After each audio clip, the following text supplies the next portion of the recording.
remember this one had like a little palm tree, of course, you know, from childhood. Just being able to, it's not easy to take care of plants, you know, like they can die, but they come back to life. I mean, I've had this plant for 4 or 5 years and it was not looking good at all. And pruned the leaves off of it and watered it and shit, and like it looks new again. You know, like the leaves are green and stuff, so. Depends on where they are a lot of times. Yeah. If they're in a spot where they're getting the right amount of sunlight, then and not too much water, but enough. Yeah. That's basically all there is to it. Yeah. I've moved them around until I find a spot where they seem like they're happy. Yeah. They don't like being right over the heaters. Oh, really? And our heaters are right in front of the windows. Oh. In a lot of cases. Yeah. It dries them out. Uh-huh.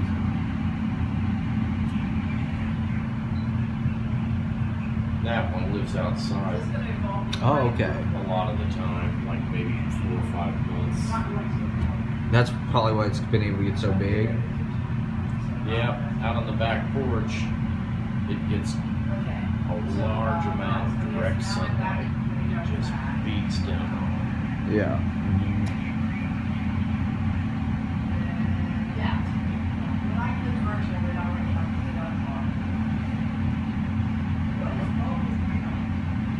You don't water that plant at all? This one? Yeah. Oh yeah, I water it. Oh, okay. I don't want to water it too much because that'll make it turn yellow. And if you don't water it enough, then it turns brown. Oh, okay.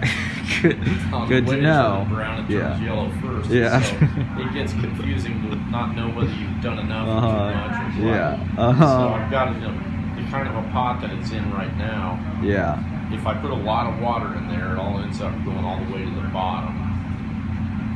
And into that tray down there. Oh, so that yeah. kind of helps it from not getting swamped because it's got drainage. Right. Where do you guys get all the pots and stuff? Well, I don't know. Susan brings stuff home constantly. Yeah. My challenge is to figure out what the hell to do with it. Yeah. I thought that's one of our newest pots, that white one there that big plant is in. Yeah. It's huge. Yeah. That was one of the ones that she bought to maybe put in the spa. Oh, I see. Okay. But she got naturally more than she needed, like she always does. Yeah. Well, that's cool. Okay. Yeah. That blue pot there. Yeah. And that palm tree there. Yeah. That was dying in the spa. It was. Okay. It's just getting dried out and cooked. Yeah. Because they've got the big southern windows. Yeah. Oh, I see. See, it likes being over there in the corner where it gets sort of around. It doesn't get totally direct all day. Right. And it kind of likes having a canopy over its head. See? The skylight, that plant that's in the pot with the fish in it. Yeah. It was dying. I had it over in that corner for a long time. And it just, this time of the year, it just didn't get enough sunlight. So I put it over here underneath the skylight, and now it's looking really good. Yeah, it's like how shiny the leaves are. And that thing was almost dead like a month ago. It's like perfectly situated in that skylight.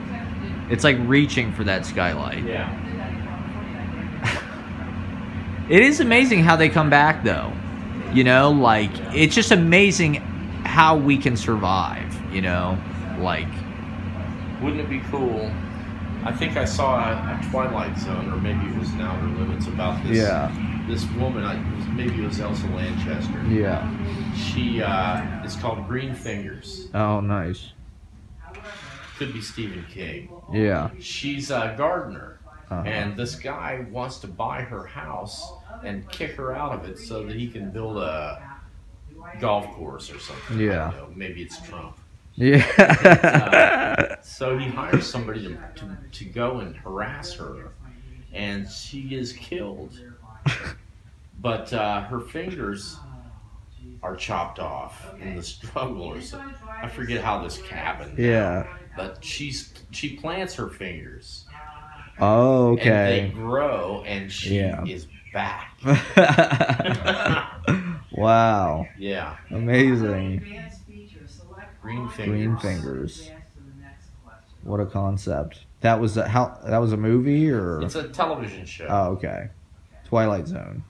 It might be a Twilight Zone, but it might be an Outer Limits, Oh, because they okay. came along later. Yeah. But it also could be like a One Step Beyond, or I don't remember which one it is now. I think it was in color. Oh, really? Nice. One Maybe Step it was Beyond. Twilight Zone. I don't know. There was a lot of those kind of serial shows. During the 50s, there was a flying saucer craze. Yeah. You know, in response to the Roswell incident. Right.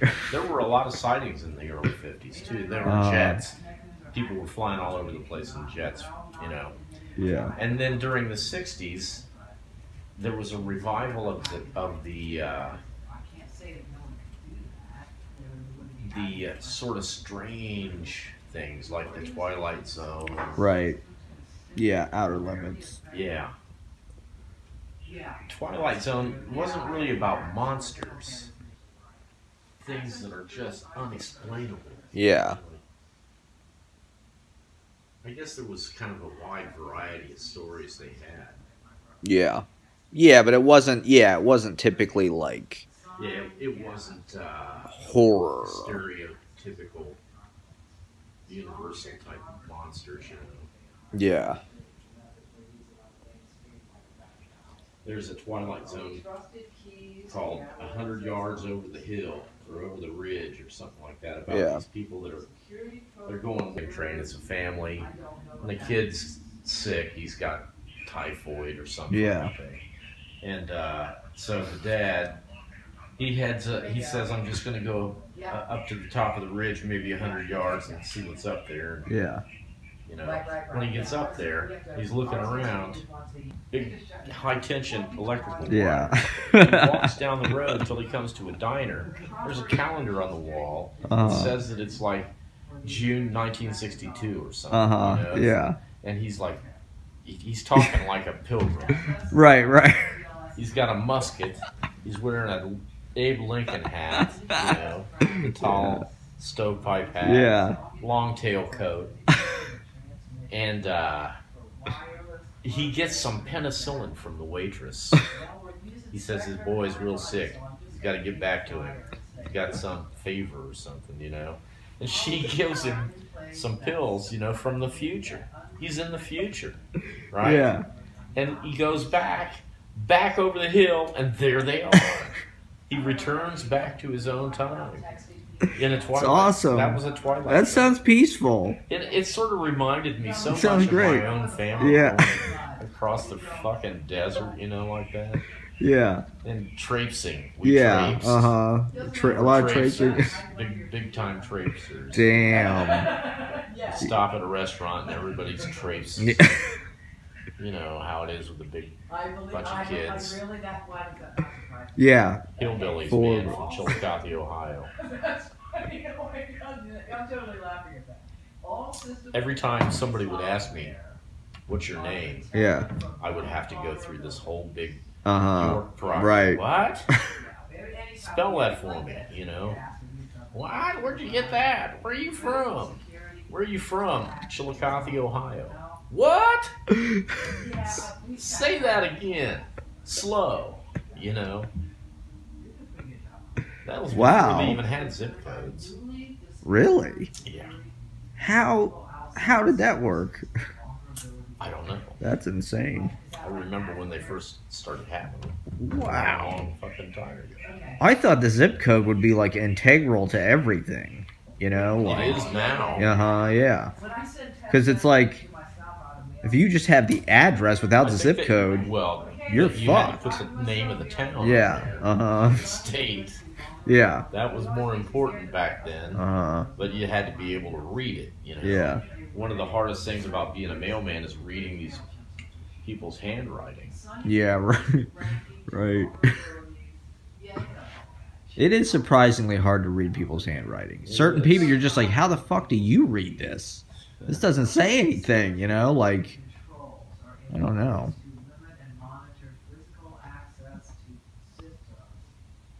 Yeah, I mean, the name York, it's such a great name that it's like, it's surprising that it's not, There were times when I would change schools so often, I had to go back through this all over again. That, my actual name is James York. Right. And so they would say, do you like to be called Jimmy? Right. And I'd go, yeah. Let them call me whatever they want. I'm going to be gone in 2 months anyway. Fuck, who cares? Yeah, people in college called me James because my official everything is James Proctor. So on the roll, they call out James Proctor. And I just thought, why fix it? Go with it. Yeah. And just let's see what that's like. I'll be James. The guy, you remember, you've seen that movie, Idiocracy. Yeah. The guy says, what's your name? Yeah. I'm not sure. Yeah, right. The thing starts calling him Nacho. Right. Not sure, yeah. Nacho. President Not Sure. Yeah, that's kind of like the way my whole life went, really. Yeah. Not sure. And didn't want to have to explain. Yeah, right. Didn't really even want to know anybody or talk to them or be subjected to their cruelty. Try to explain to them where the state of Ohio even was. Right. They didn't know. Right. All they knew was the local. Most people, especially once you finally manage to own a home in Southern California in the early 60s, you weren't going anywhere. That's it. Yeah. Oh, yeah. Well, what were the people like? Were they like Californians, or were they like hip hillbillies? Or were they was it international? There were some people that were there as like a third generation maybe, or a second, but a lot of them just came from after the war. After each war. Right. War, how are you going to keep them down on the farm? Right. Seen Perry. Yeah. That's the song. And my dad went and saw the Pacific Theater. Yeah, right. He went through L.A. and San Francisco and all those places. And really? Just like millions of other guys decided that, that was going to be where he went. Really? I didn't know he went through San Francisco. I mean, did he go to San Francisco? He was in ports. Right. Did they ever try to move there at all, or? Nah. I don't know why, but I think I really think that he wanted to become a stuntman. Right. And a cowboy in the movies. Yeah. Because he actually had guns, like he had a holster. Yeah. He had a shoulder holster. when the show was the Detectives with Robert Taylor was on TV, and Robert Taylor had that shoulder holster. Fuck, he had to have one of those with a snub nose 30. So he went out and bought that shit? Yeah. Oh my god. Yeah. That's probably typical in this country, I suppose. He did things, He had big dreams, I think. Yeah. He didn't talk about it much. Men of his generation were not verbose. Right. Needless to say. Do you feel like he was like traumatized by his war experience, or? I don't know for sure. Well, that's what they say about the guys who were in bad stuff. They didn't talk about it. Shot people and were hand-to-hand combat and things. I don't think he was in too much of that, but they did. They were attacked by airplanes in their ship, and they had to shoot at them. And it's hard to hit an airplane with a machine gun. Oh my god! It's a quarter of a mile up in the air, Yeah. And your life depends on it. Wow. But he was born sometime in the 20s, I guess, probably. Never really calculated it. Yeah. But they were they were spoiling for the war. Yeah. From all the way through the Depression. Really? Yeah. During the 1920s, fascists were taken over in Spain and Italy and other places, I guess, probably. And there was a struggle between socialism and fascism that still goes on. Yeah. Call them Democrats and Republicans. Right. That's kind of like the same story. So he was, from his youth, hearing the radio and seeing the yellow journalism of the Japs. You can't trust those sneaky Japs. Right. They eat raw fish, for Christ's sakes. Who does that? You know? That is insane. And the hunt. Beware of the hunt. They're not satisfied having had their ass kicked in 1918. Now they want to come back for more. Bring it on. Hitler was trying to get control of Germany until they put him in jail in the 20s. Then he wrote his book, and boy, when he came out, he was the Trump, of his block. Yeah.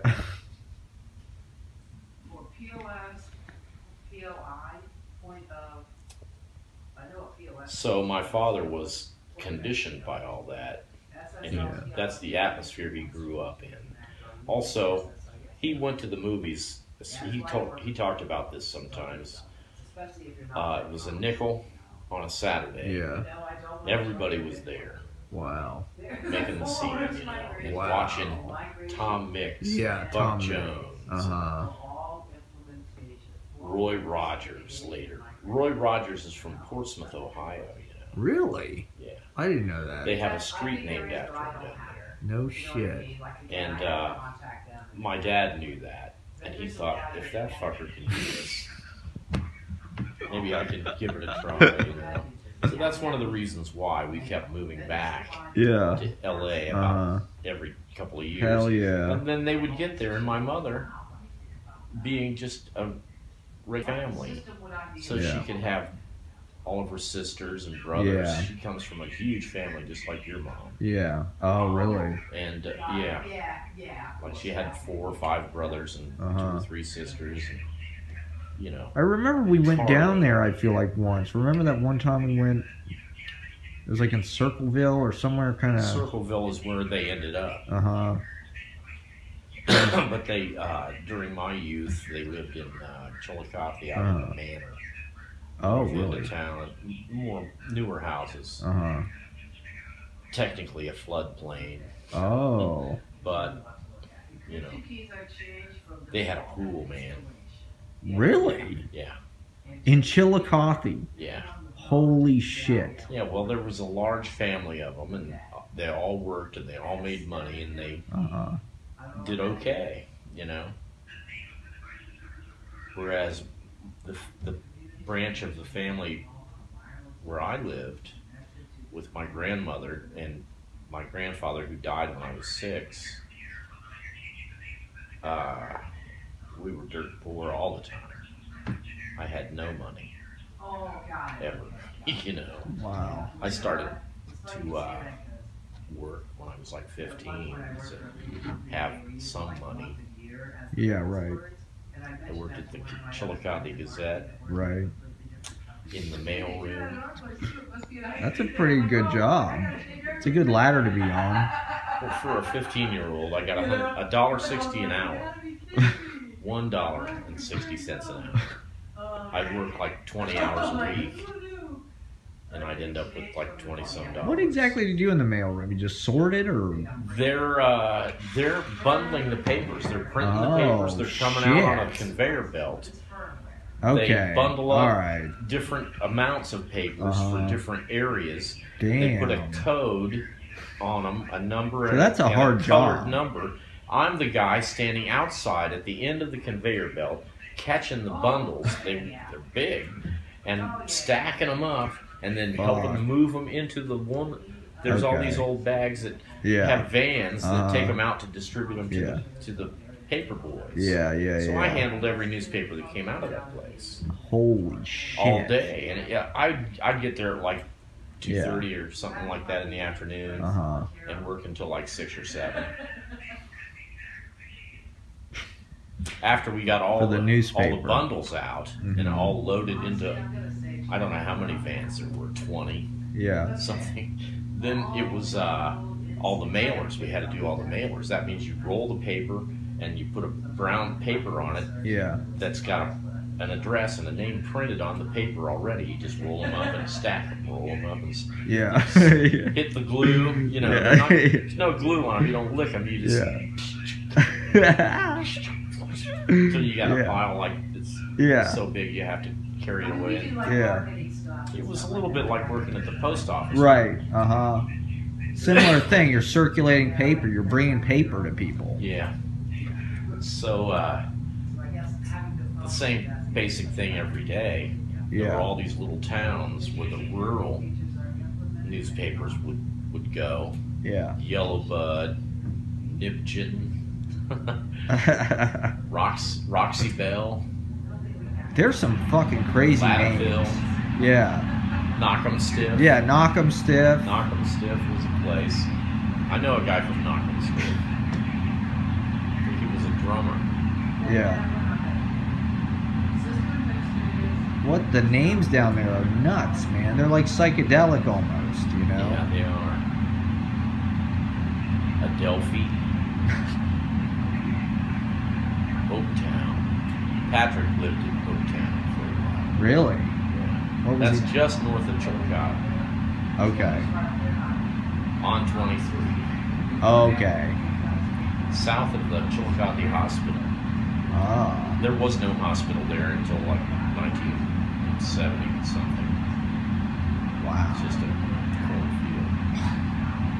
There was an Ohio State Highway Patrol station there. Probably still is. Yeah. What was he doing in that part of town? He found a house that he could rent for like probably not much. Yeah. You know, less than $100 a month. Probably. Yeah. Well, what the hell was he doing out there? I don't know. He was kind of a criminal. Right. In a way, you know. He hung out with some people that were totally just burglars. They just steal things. Were they scary? They were kind of small time, or they were kind of just punk hoodlums driving around in their cars, you know. I need something to make my car sound louder. With a foxtail on the antenna. Yeah. You know? Flapping. That's what Uncle Pat was into? Sort of, yeah, he was. And he got busted a couple of times. Yeah. Yeah, I mean, got caught. And skipped town. You know. Can't go back. Indiana wants me. Oh Lord, I can't go back there. He told some stories that were pretty incredible. They seem just like unbelievable. Just like the kind of living was like, wow. How could this is wild. Yeah. This is fucking wild.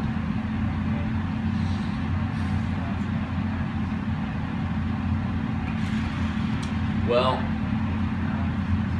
it was. He got tossed into BIS, Boys Industrial School. Oh shit! When he was like 15 or something. Really? For being like just being an outlaw. Yeah. Damn. He wanted to be Steve McQueen. You know, he actually kind of got that same. Yeah. You know. Fuck you attitude. Yeah.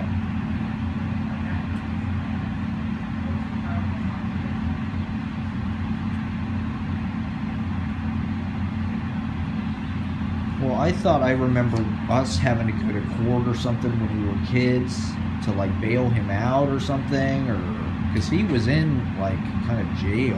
I was in jail. Okay, yeah. In Circleville. Oh. On Labor Day, 1987 or something. Yeah. I don't remember what year it was. You guys were dwarves. Yeah.